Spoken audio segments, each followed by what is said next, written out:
When I saw 29 missed calls from Illinois, I immediately knew who was calling. I am Emily Bennett, 32, a graphic designer living in Denver.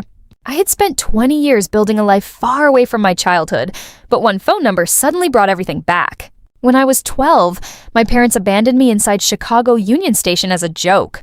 They even made a bet about whether I could find my way home. My parents looked perfect from the outside. They owned successful stores, had a nice house, and were respected in our small Illinois town. Behind closed doors, everything was different. They called cruelty discipline. When I cried, they called me weak. When I needed help, they said I was helpless. When I was 8, they left me alone at a mall for hours. When I was 10, they abandoned me in a stadium parking lot after I'd been bullied. Every time, they laughed and called it a lesson. I love drawing more than anything, so when I received a B+ in art, I was proud. My parents were not. That night, I heard them planning another lesson. The next morning, they took me to Chicago.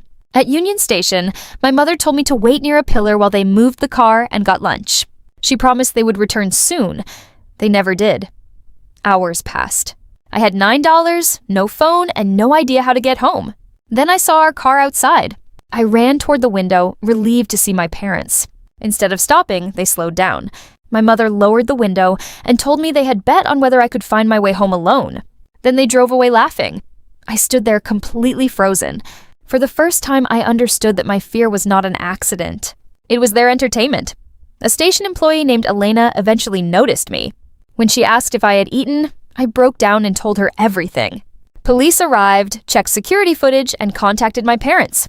Even then, my parents insisted they were teaching me independence. I was placed with foster parents Michael and Laura Bennett. They were completely different. They asked what I wanted for dinner. They knocked before entering my room. They never laughed when I cried. They simply stayed. The court discovered that abandoning me was only one part of years of emotional abuse and neglect. My parents were offered counseling and a chance to rebuild our relationship. Instead, they surrendered their parental rights. Michael and Laura eventually adopted me. I changed my name to Emily Bennett and slowly rebuilt my life. Therapy helped me understand that I was not weak. I had simply learned to survive fear. Drawing became my passion, then my career. I studied graphic design, moved to Denver, built my own studio, and met my husband, Daniel. I created the peaceful family I had always wanted. I blocked my biological parents and moved on. Then, 20 years later, came those 29 missed calls. My younger sister Hannah left the voicemail. Our mother was seriously ill. Our father had suffered a stroke. Their businesses had collapsed, their home was gone, and their reputation had been destroyed.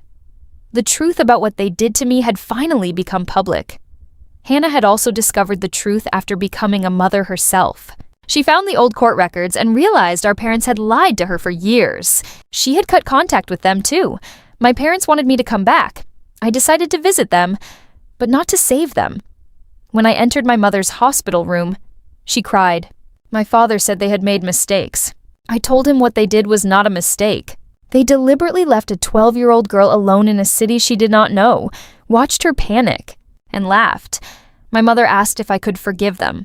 I told her I had forgiven myself for believing their cruelty was my fault, but I did not owe them forgiveness simply because they were finally afraid and alone. My father asked if this was goodbye. I looked at him and said, goodbye had happened 20 years ago. They were simply realizing it now. Then I walked out. On the flight home, I finally understood something. My parents had once tried to prove that I could not survive without them. They were wrong. I found a real family. I found love. I found a career. I found peace. The little girl they abandoned did eventually find her way home. She just did not go back to theirs.